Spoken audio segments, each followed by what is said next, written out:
요한계시록 11장 두 증인과 일곱째 나팔 10장에 이어 계속되는 사파 장면으로 7년 대환란 시에 있을 교회에 대한 핍박을 계시해준다. 요한계시록 전체에서 해석하기 가장 어려운 장 가운데 하나로 본서 전체에 게으라 할 만큼 중요한 장이다. 11장에 들어서면 일곱째 나팔의 심판이 펼쳐지기 전에 또 하나의 사파가 묘사된다. 이른바 두 증인에 관한 사파다. 앞서 묘사된 구원받은 무리 14만 4천, 사파 1, 힘센 천사와 작은 두루마리책, 사파 2, 바로 이것에 이은 세 번째 사파다. 세 번째 사파가 묘사된 후에 마침내 일곱째 천사가 나팔을 분다. 소제목입니다. 두 증인 11장 1절에서 14절 말씀 나는 또 측량 막대처럼 생긴 갈대를 하나 받았는데 그 갈대를 받을 때 이런 말씀이 내게 들려왔습니다. 이르시기를 너는 일어나가서 하나님의 성전과 제단을 측량하고 또 거기에서 예배드리고 있는 사람들의 수를 세어라. 그러나 성전 바깥들은 측량할 필요가 없다. 그곳은 이방인들에게 내준 곳이기 때문이다. 그들 이방인들은 42개월 동안 이 거룩한 도성을 짓밟을 것이다. 내가 나의 두 증인을 세우고 그들에게 권세를 줄 것인데 그들은 굵은 베옷을 입고 1260일 동안 예언을 선포할 것이다 하셨습니다.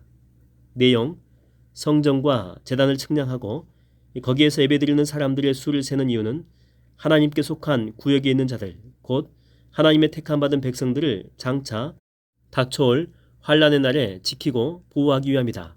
하지만 성전 바깥들은 측량에서 제어되었는데 본래 그곳은 이방인들의 출입구역으로 장차 이방인들을 위해서 짓밟히게 될 것이기 때문이다. 이방인들은 하나님의 성전이 있는 그 거룩한 도성을 42개월 동안 마구 짓밟을 것인데 그때 하나님께서는 자신의 두 증인을 세우고 그들에게 권세를 주어 1260일 동안 예언, 하나님의 말씀을 선포하도록 명하실 것이다. 여기서 42개월과 1260일 및 두 증인 등 상징적인 숫자와 단어가 언급되었다. 42개월과 1260일은 한때와 두때와 반때란 표현처럼 모두 3년 반을 가리키는 동일한 기간이다. 이 기간은 성도가 적 그리스도의 세력에 의해서 핍박을 받는 마지막 7년 대환란 중에 전반부의 기간이다. 물론 여기서 7년과 3년 반이라는 숫자도 상징적이다. 7년은 어떤 일이 일어나는 온전하고 충만한 기간을 상징하고 3년 반은 그런 온전한 기간의 절반을 가리키는 말이다.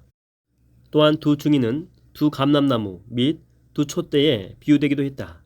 이를 볼 때에 이들은 성령의 기름을 받아 세상에 그리스도의 빛을 발하는 성도와 교회로 보는 것이 바람직하다. 그런데 이를 한마디로 줄이면 하나님의 교회에 소속된 모든 성도를 가리킨다. 이들은 불신 이방인들이 하나님의 거룩한 도성을 짓밟는 기간 42개월 또는 1260일 동안에 슬픔과 회개를 상징하는 굵은 베옷을 입은 채 모든 환난과 박해를 무릅쓰고 하나님의 말씀을 힘차게 증언할 것이다. 말씀, 그 두 증인은 온 세상을 다스리는 주님 앞에 서 있는 두 그루의 감람나무와 두 개의 촛대입니다. 누구든지 그들 두 증인을 해치려고 하는 자는 그들의 입에서 불이 뿜어져 나와 그 원수들을 모조리 삼켜버릴 것입니다. 이처럼 두 증인을 해치려고 하는 자는 누구든지 그렇게 죽임을 당하게 될 것입니다.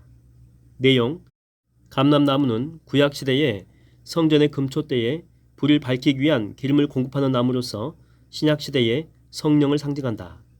또한 촛대는 구약시대에 하나님의 성소 안을 밝히는 기구로서 신약시대의 교회를 상징한다. 따라서 두 증인이 두 감람나무와 두 촛대에 비유된 것은 두 증인이 성령의 인도하심을 받는 하나님 교회의 성도들임을 나타낸다. 이들이 42개월 동안 하나님의 말씀을 선포할 때 그것은 마치 입에서 불이 뿜어져 나오는 것처럼 큰 권세가 있어 모든 대적자들을 능히 삼키고 불사를 것이다. 말씀, 이처럼 그들 두 증인은 자신들의 예언 활동을 보장받는 기간 동안에는 큰 권세를 행사할 수 있습니다. 하늘 문을 닫아 비가 내리지 못하게 할 수도 있고 물을 피로 변하게 할 수도 있으며 자신들이 원하는 만큼 얼마든지 온갖 종류의 재앙들을 땅 위에 내릴 수도 있는 막강한 권세를 가지고 있습니다. 그러나 1261일 지나 자신들의 예언활동 기간이 모두 끝나면 무저경에서 올라오는 짐승이 그들 두 증인을 공격해서 그들과 싸워 그들을 죽일 것입니다. 그리고 죽임당한 그들 시체는 큰 성읍의 넓은 거리에 그대로 버려지게 될 것입니다.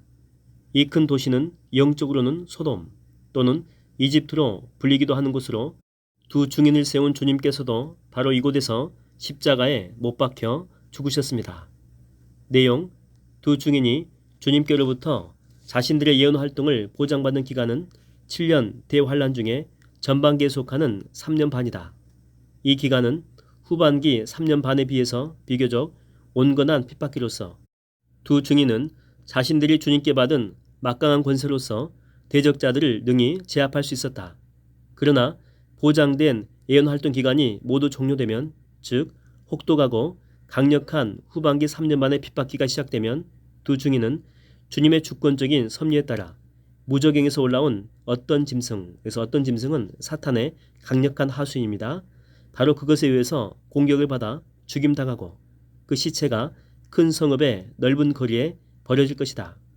그 성읍은 소돔 또는 이집트로 불리는 곳으로 바로 두 증인을 세운 주님께서 십자가에 못 박힌 곳이었다. 그런데 주님께서 못 박히신 곳은 예루살렘인데 어째서 소돔 또는 이집트라고 하는 걸까? 영적인 차원에서 해석해야 한다. 예수님이 십자가에 못 박히신 예루살렘은 소돔처럼 도덕적으로 심히 부패한 곳이고 이집트처럼 하나님의 신실한 백성들을 학대한 곳이기 때문이다. 이런 의미에서 큰 성읍은 어떤 특정한 성읍을 뛰어넘어 하나님의 교회와 성도들을 핍박하는 이 땅의 불신세계를 상징한다. 말씀: 그러면 세상의 모든 사람들, 곧 여러 백성들과 종족들과 언어들과 나라들로부터 올라온 사람들이 사흘 반 동안 거리에 버려진 두 증인의 시체를 구경할 것인데, 사람들은 두 증인의 시체가 안장되는 것을 결코 허락하지 않을 것입니다. 도리어 온 땅 위의 세상 사람들은 두 증인의 시체를 보고 크게 기뻐하면서 서로 선물을 주고받으며 축하할 것입니다. 그것은 하나님의 말씀을 선포하는 이들 두 선지자가 땅 위에 사는 세상 사람들에게는 무척 괴로운 존재였기 때문입니다.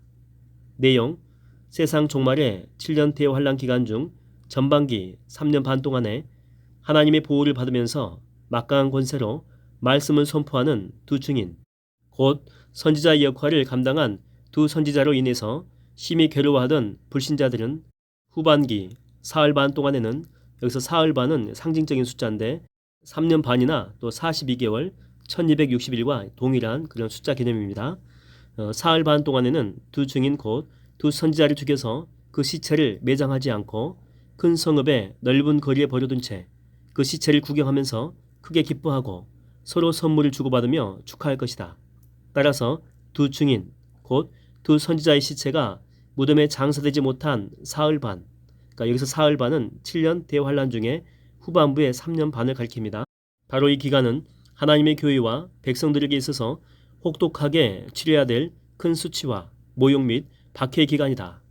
말씀: 그러나 사흘 반이 지난 뒤 하나님께로부터 나온 생명의 기운이 죽임당한 두 증인 속으로 들어가자 그들이 제 발로 일어나 우뚝 섰습니다.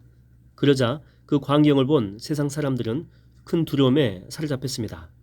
그때에 다시 살아난 두 증인을 향하여 하늘로부터 큰 음성이 들려오기를 이리로 올라오너라 하였습니다. 그 음성을 듣고서 두 증인은 모든 원수들이 지켜보는 가운데 구름을 타고 하늘로 올라갔습니다.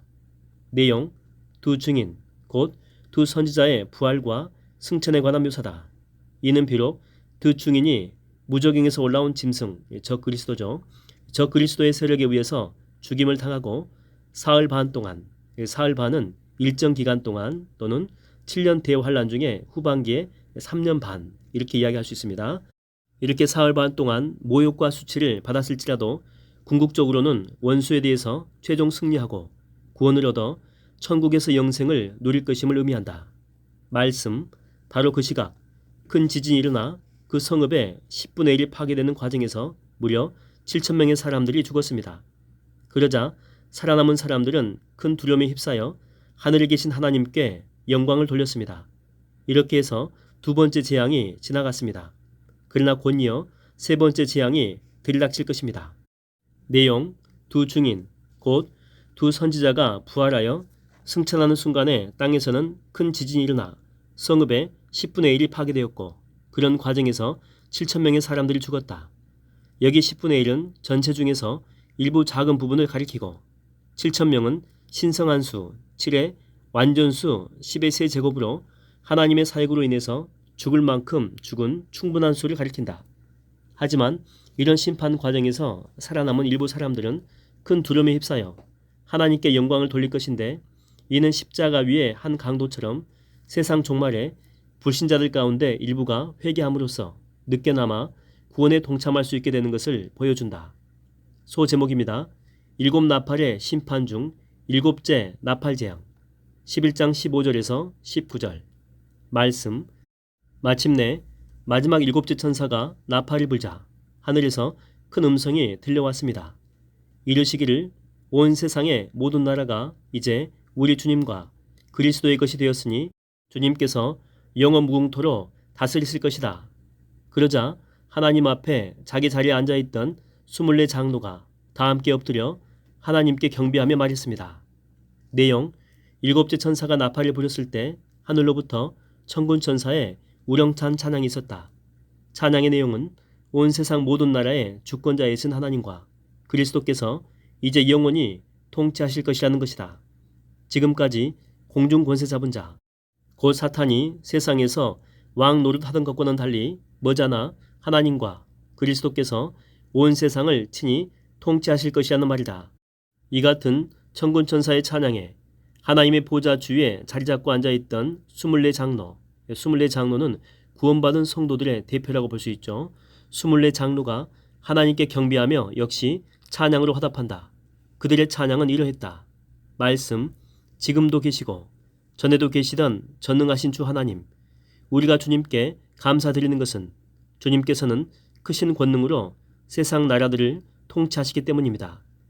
이에 문나라들이 분노하여 대들었으나 도리어 그들이 주님의 진노를 초래했을 뿐입니다. 이제는 죽은 사람들을 심판하실 때가 이르렀고, 또 주님의 종들과 선지자들과 성도들 및 큰 자든 작은 자든 누구를 막론하고 주님의 이름을 경외하는 자들에게는 상을 주시고, 반면에 땅을 망하게 하는 사탄의 무리들에게는 진노의 심판을 내리셔서 그들을 모조리 멸망시키실 때가 이르렀습니다. 내용: 온 세상 만물의 통치자이신 전능하신 주님께서 머자나 재림하셔서 세상 모든 자들을 대상으로 선악간의 최후 심판을 집행할 때가 가까이 이르렀음을 선포하는 찬양이다. 그때에 주님의 이름을 경외하는 모든 신자들에게는 풍성한 상을 베푸시고, 주님께 대들어 그분의 진노를 초래한 모든 사탄의 무리들에게는 진노의 심판으로 모조리 멸망시키실 것이다. 이처럼 그리스도의 최후 심판을 통해 신자는 천국으로 들어가고 불신자는 지옥으로 떨어진다. 그리고 그것이 신자와 불신자의 영원한 초소가 된다.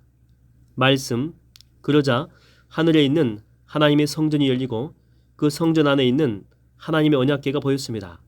그와 동시에 번개가 번쩍이고 요란한 소리와 천둥이 울리며 큰 지진이 일어나고 큰 우박이 쏟아져 내렸습니다.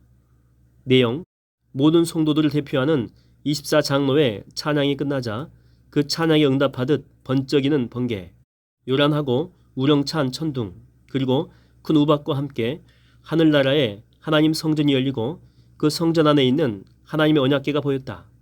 사도 요한이 본 이 언약궤의 환상은 언약궤에 기록된 하나님의 약속 말씀 그대로, 또한 24 장로가 찬양에서 신앙 고백했듯이 주님을 경외하는 자들에게는 상급을 내리고 주님을 거슬려 대적하는 불신자들에게는 심판을 베푸시겠다는 것을 생생하게 입증하는 환상이다.